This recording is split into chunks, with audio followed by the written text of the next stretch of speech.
name's Andrew. I'm running a space here at Greenwave. We're trying to make more EVs more affordable for more people. That's kind of our whole thing. Really focusing on the education of EV ownership and what that means and how you can affect the environment by making a simple switch in what you drive. Shopping here, a little bit different than going to a traditional car dealership where we're really focusing on your lifestyle, your needs, and what it would look like for you to own an EV. Because maybe it's not right for you, I don't know. I want to get to the bottom of it and figure out what the best situation is for you yourself. So I recommend anyone, if you ever have time, you ever have questions about what it actually means to drive one, or if you just want to have fun and blast around and try it out for yourself, we're the place to go for that. We'll take care of you. So again, thanks for coming and enjoying. Okay, so we'll start our presentation. This is basically about how you can save on an electric car in Massachusetts. And so to start off, I'm Adriana. I'm from Green Energy Consumers Alliance, and this is Saria. He's also from Green Energy Consumers Alliance. We'll be giving a presentation today. And a bit about our organization is that we are a nonprofit based in Massachusetts and Rhode Island with a mission to empower consumers and communities to speed a just transition to a zero carbon world. We do that through our programming and then also through our public policy work. So we're here with the More EV rebate that is brought to you by the Department of Energy Resources and the Center for Sustainable Energy. Those two organizations teamed up to create the More EV rebate for electric cars in Massachusetts. A quick overview of the presentation. We'll first go over the financial benefits of driving electric, some environmental benefits, as well as the state rebate for new and used electric vehicles. We'll talk about charging, and then we'll also talk about some EV buying tips. And then after, we'll go through some questions that anybody might have. So first, we'll talk about the different types of EVs, just to set an understanding of the different types that you can get for an electric car. So there's the first one is the battery electric vehicle, which is fully electric. There is no gas engine, purely runs off the battery. And this is the car that is the only car that's eligible for the Massachusetts rebate, which we will talk about. The next one is the plug-in hybrid vehicles. This has a gas engine and a small battery, but the small battery can be charged from an external power source. And then you have the hybrid vehicles, which has a gasoline engine that charges the electric battery. And so it doesn't have an external charging output for you to charge into. And so you have the plug-in hybrid and the battery electric vehicles that you can plug it into a power source. Some financial benefits about electric vehicles is that the average price of a new car is about $50,000, which is pretty high. It's a record high number. And the great thing about EV models is that there are plenty of different models that start well below that number. Especially at a used EV dealership like here, you're not going to necessarily have to pay that much money for a new or a used EV. The average cost of a used EV is about $20,000 to $30,000 as of the first quarter of 2026, but there are even cheaper models available. And then on top of that, if you grab the state rebate, you also take off the money from that as well. And then plus with an EV, you save on fuel and maintenance, which we'll talk about right now. So with an EV, you're saving on fuel cost as well. So right now, driving a mile on electricity is cheaper than driving a mile on gasoline. And your savings also depend on where you charge. So if you're charging at home, you're technically charging per kilowatt hour.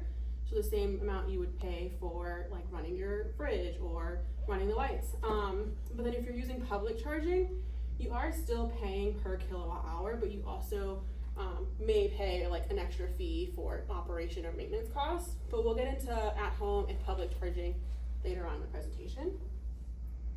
And so there are a few different tools that you can use to kind of calculate your savings. And so the first one is from Cultura, and you can see that driving on this graph here, you can see that in Massachusetts, you're saving about 7 cents per mile when you switch from a gas-powered car to an electric car. And then you can kind of see over here that there's been a huge increase because of the war in the Middle East. Gas prices have gone a lot higher, and electricity has pretty much remained the same though. And then if you want to look at your personal savings, you can put in Well, you can use this tool called Choose EV, where you can plug in a gas car that maybe you're driving currently, and you can compare it to an electric vehicle that maybe you're looking at, and you can see how much more you could get for driving per dollar amount. So here you can see if you put $4.20 towards driving a gas car, you'd probably get about 24 miles, and these are just average numbers. But if you were to plug that into a general EV, you'd probably get about 43 miles per that amount of money. And so you're looking at about 20 miles of extra drive. And then on top of fuel costs and upfront costs, you're also saving on reduced maintenance costs.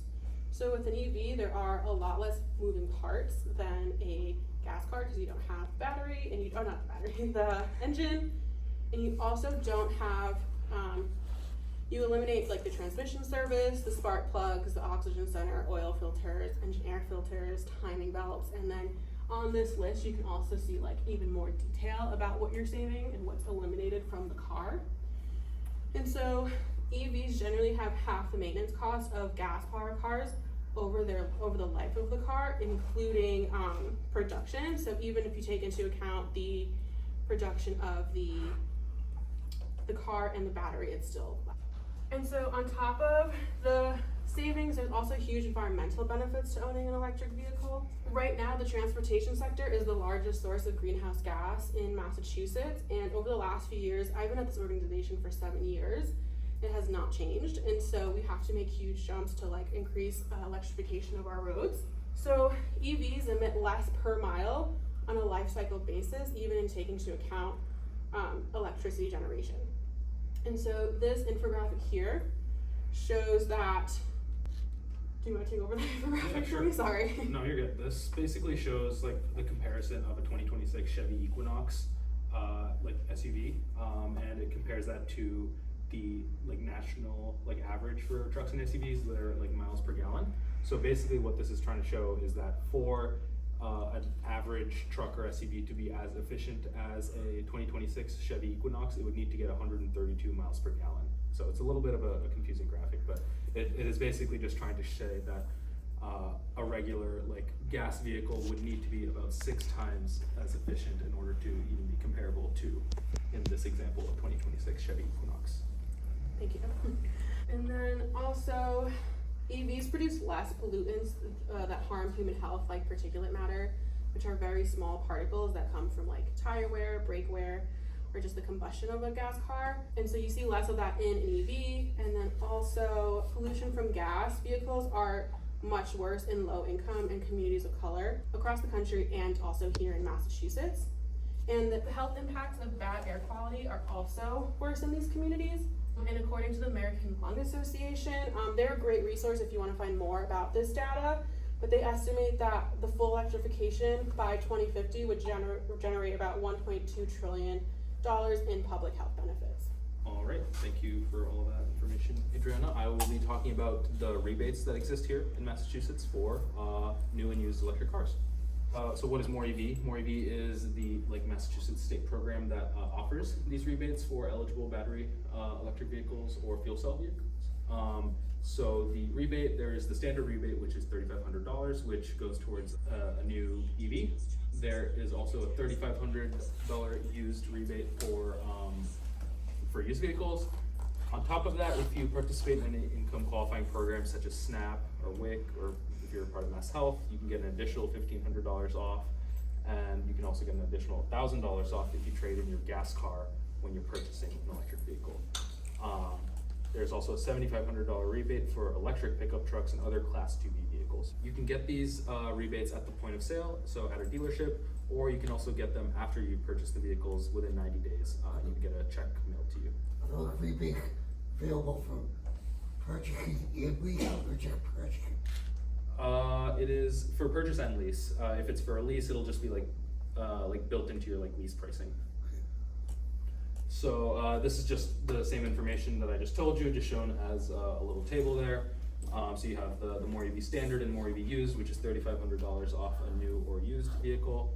You have the income qualifying adder, and then you also have the More EV Trucks, and you can get point of sale, so you can get the discount point of sale for More EV Standard and used, as well as the income qualifying.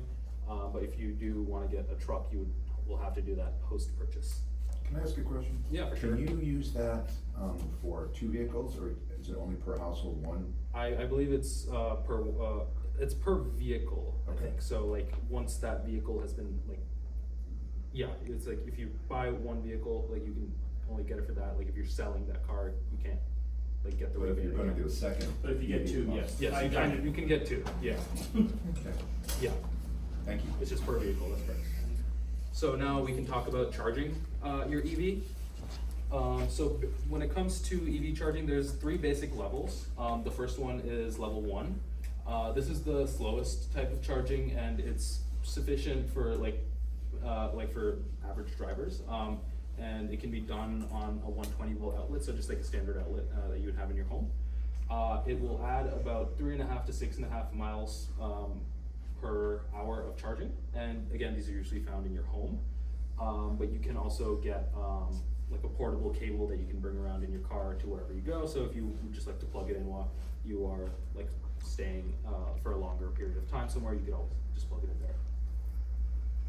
The second type of EV charging is called level 2 charging. This is going to be a lot faster than level 1. You're going to be adding 14 to 35 miles of range per hour. These are also able to be installed in your home. They might just, depending on your like level of like panel capacity that you would have at your home, you might need to do an upgrade in order to accommodate having this charger there. But some homes you may just be able to install that without doing any extra electrical work. They're also found very commonly in public, and I'll go over in further slides about how you can find stuff like that. And then the third type of EV charging is called DC fast charging. This is the fastest type of charging.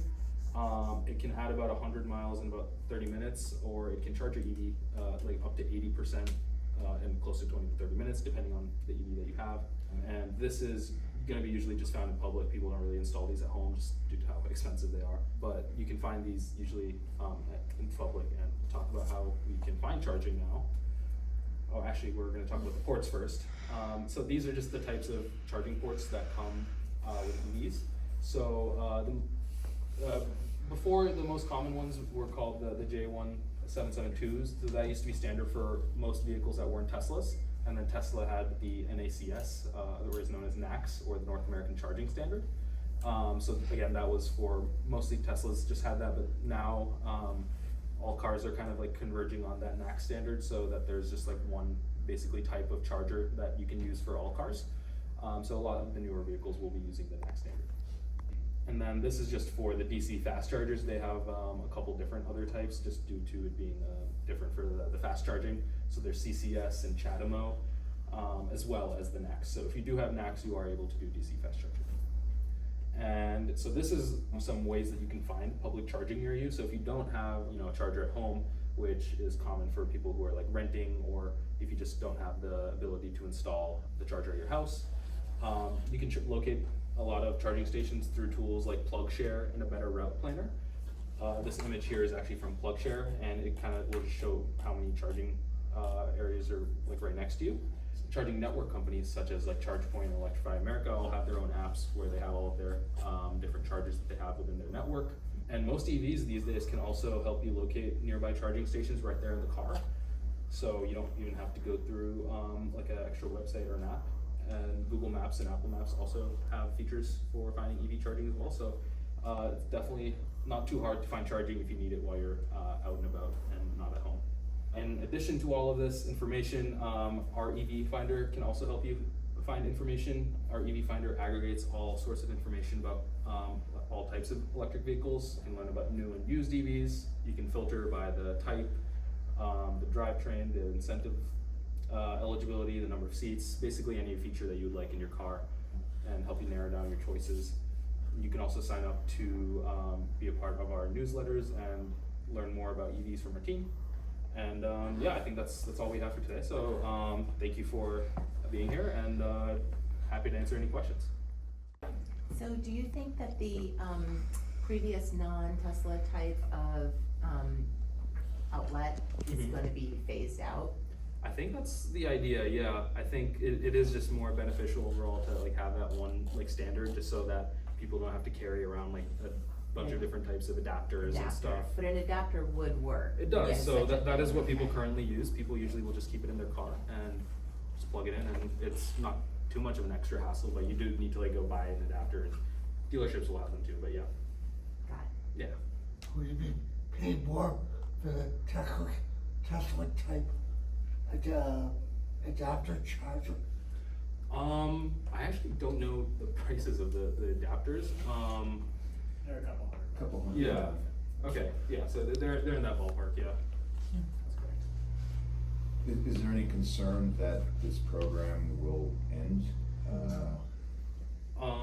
Anytime soon. anytime soon? No, I don't think so. Massachusetts has been pretty much on the forefront of electric vehicle infrastructure, and so I think, especially with, you know, our team, we've been really pushing that they keep it, and with this work that we're doing with Bonnie at Safe, we are trying to, I don't think it's going anywhere Yeah, anytime well, soon. we The use current, it. the current value might change, but it's good until June 30th of 2027. Okay. But, and it's been around, I'm sorry to interrupt. No, you're doing these. It's been around since like 2012, Okay. but it has changed. Like originally, plug-in hybrids qualified.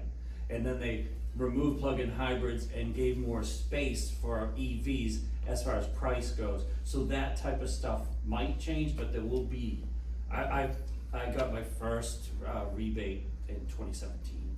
And I Yeah, got it in we got one as well for 2020, 2024. Honda, so, yeah, it was a great program. Yeah. I just wanted to make sure. So it'll be around. Good. It has to be legislated, so, this year, they're evaluating how much people are gonna be able to save after 2020, June 30th of 2027. Thank you. I had a question about batteries. I tend to hold onto my cars for a long time. So how, in the design of these electric cars, I mean, and I know the battery technology is always evolving, are you sort of stuck with the technology that your car came with 10 years from now, like say? Or are they designing them in a way that you could upgrade or change, or and things change with the technology? Yeah, in terms of the battery, I think the overall battery that you have in your car is not gonna change, but, over time, a lot of companies will push like software updates to your car, which are better able to like utilize the technology that's already in your car, the hardware. And it can help it be more efficient and safer, so even though battery technology is evolving, you can't necessarily I don't think you can just change out your battery, Right. but, That's one of my hesitations, because I do hold, I mean, the car I'm driving now is a 2006. Mhm. Like, I just hold on to cars a long time. yeah. So my concern is that if I buy a used electric car, like, it's already X years old, it's already, you know, has been driven this much time, like, how long is the battery infrastructure of the car gonna last before it's no longer as useful, you know? I could probably jump Yeah, in on thank that you. for you. The typical degradation we're seeing in batteries is about 1% of total capacity a year. That's kind of average. Batteries consider end of life at 70%. So you're tracking like 25, 30 years if you continue that 1%. But all the science is saying that things are lasting a little bit longer than anyone really anticipated. So you should be safe there. And on the same side of it, engine technology, internal combustion engine technology, has probably changed a lot in the 20 years since your 2006. You haven't swapped your engine out. Right. So you wouldn't swap the battery out either. Everything will maintain, and especially with the level of software updates that they're pushing, it'll keep the car running at top shape for a very long time. Thank you for the degradation stat, that's useful. Yeah, exactly. One thing they don't tell you too about the battery is that you get a battery that's this size and there's a buffer in there that you can't use. Eventually, a software upgrade will say, oh, it's safe to use that, and they use it. And with my truck, I originally had 310 miles, and now it's 328, a miracle. Where did that power come from?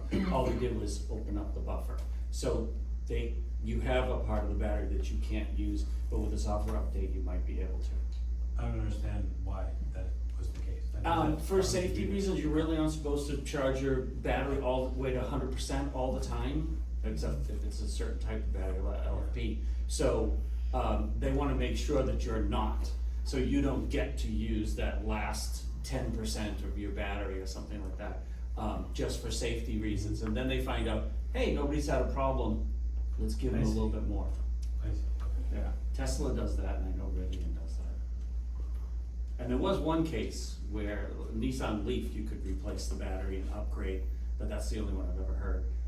And that was quite a few years ago. What is the advantage of getting a plug-in hybrid over a hybrid that just goes? Yeah, so with the hybrid, obviously it doesn't like plug in at all, so it is just like a more efficient version of like a normal gas car, because it's like just charging the electric battery with the gasoline. With the plug-in hybrid, you get a little bit of range with like when you like plug it in, you can get like, it depends on the car, but like usually it's like 25 to like 35, maybe a little bit more than that. So if you're a person that like is only driving like a little bit a day, like I think the average American only drives about 30 miles per day.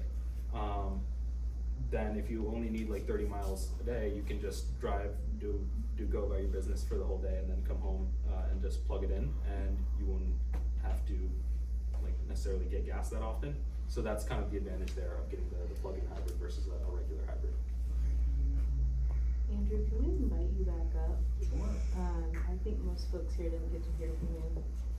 Hi everyone, I'm Bonnie Bain with Salem for the Environment. Thanks for being here. So glad to have you. And we love this space a lot, so it's nice to have an event here at Greenway EV. Probably since the group is so small, maybe you could do a little bit in the showroom with folks as well, if you're open to that. Oh yeah, if anyone wants to see anything, by all means, I'll show you around. Got keys to everything here. So anything you want to check out, if you have questions about specific models, really happy to teach and educate as much as I can. Do you want to share? I think only one person heard your spiel, so do you want to share what Sure. Greenwave is? Yeah, so again, the mission statement of Greenwave is making more EVs more affordable for more people. That's what we want to do. That's our ultimate goal. We focus pretty heavily on the education process of car buying. So a lot of times you walk into a traditional dealership, you're getting shoved in a car, just, you really have no choice in the matter. You're doing what they want you to do. Here, we want you to come in, we want to learn about what you need in a car and what's going to make the most sense for you as a person. And we'll walk you through the process of what owning an EV actually looks like. We'll help you navigate your road trips. We'll figure out if, what kind of charger you need to install at your house. We want to be there every step of the way as you figure out if making the switch to an EV is right for you. Because, it's a big move, and, we've been a gas-dependent country for a long time. We finally have the options to kind of make some alternative choices and really clean up our environment. So, with any luck, Greenwave will be there to help a lot of people make that choice. And, especially in this community, if there are questions, we want to be there to answer them for you. I can spring for you guys with some questions. Sure. I actually don't know this. Do you have a sense of Andrew, don't walk away, because you might have the answer to this. Do you know if there's what the infrastructure of charging is in Salem specifically? Not off the top of my head, but I would recommend going to websites such as like PlugShare, where it'll instantly I bet just. he knows. Yeah. Oh yeah. So there's a couple chargers down at the Church Street lot. Those are my favorite ones. That parking garage at the Witch City Mall has a couple of charge point chargers that I know of. I think the high school even Salem High has School, some. yeah. Salem State does, right? Forest River Does Park. too, by Bertram. Okay. Yeah. There's a lot more. Forest River Park. Forest River has them. Yeah, there's a lot around here. And how much does it cost? I really don't know the answers to these things. How much does it cost to charge at those stations? The last time I left one overnight, because I've never had home charging. I'm an apartment. You've always done it person. overnight. I've always been public charging. Up until we opened this place in February, I've never had access to a charger that wasn't a paid charger. So if I plugged it in at like 20% and left it to charge the full overnight, it would cost between $25 and $30 has been the average, which is significantly cheaper than taking gas right now. So. I think it also varies by the charging location, because I also live in an apartment and I charge at work, and I think I pay about $16, $18. And you can all find that information on the app, and it'll show you how much it is before you get there. I believe it also depends on how fast the charger is. Yes. Yep. So level 2, I usually use level 2, which is a little cheaper, and then DC fast you can expect to be a little bit more expensive. How much does it cost to upgrade your home to be able to charge? Is that variant? It does vary. Yeah. The average right now, most of the homes that we're dealing with are already have enough space on their circuit board to put that in. An average install right now, I'm seeing float around 2,000, 2,500. Okay. Obviously, we can go beyond that. Like, Yeah. it really depends on the distance of your panel to where you want to put the charger. If they have to trench the wiring, that's going to really Right, cost a right. lot. But if it's within like 10 to 15 feet, that's a pretty standard install. So with labor and the actual charger, you're probably going to look at around like $2,200 to get it all in. And if you had a car loan payment, like, does it get included in that somehow? If you purchased it through us, yes, we can work that into the payment on the car and kind of include it as basically an accessory to your And is vehicle. that typical? Have you guys seen that in other dealerships, or is that? I haven't gone in too many dealerships, but also I know like your utility also can have a rebate on Oh. installing charging in your house too. We got one, yeah, we got $500 rebate. Yeah, it depends on the utility, National Grid. National Grid and Eversource both have Yeah. rebates, yep. Okay. What's a question you always get asked? That we should know? I don't know, yeah, I feel like we covered pretty much most of the Yeah. questions we Yeah. get. Right. Those are the common ones usually, Is there anything else you'd want? Oh, go ahead. yeah. I have a question, just like really generally. Do the larger electric cars get fewer miles to the charge than a smaller electric car? Like by a lot that I believe. Not necessarily. Not necessarily, Yeah, okay. so the bigger cars tend to have bigger batteries. Okay. So overall efficiency may be down on a bigger car. Like the Hummer EV is one of the least efficient vehicles. It's gigantic. It weighs 10,000 pounds. It's not good for the infrastructure. But at the same time, I think it's 350 or whatever the mileage, range mileage is. You can do that in a rear-wheel drive like Hyundai Ioniq 5. It's a much more efficient vehicle. Same range number, just how they're doing it is different. Well, that's great to know because I wasn't sure we would have to sacrifice range to be able to, you know, have more. No, you can. Like we've got Kia EV9s sitting out there. Those are 3-row SUVs, 7 passengers. Oh gosh, we don't need that much. But they're getting 300 miles of range, no problem. Yeah, So, okay. Does that mean that it takes longer to charge though, because they have a bigger battery? with the Kias, not necessarily, because the architecture that they have for their high voltage system is so good. So you can, fast charge those on a DC fast charger, get 100 miles in like 10, 15 minutes, which is pretty solid. Obviously things start to slow down when we look at level 2s, but for the vast majority of people who are thinking about those cars and putting in home charging, they charge overnight anyway, and it's well within that period of time when you get home after work and when you leave the next day.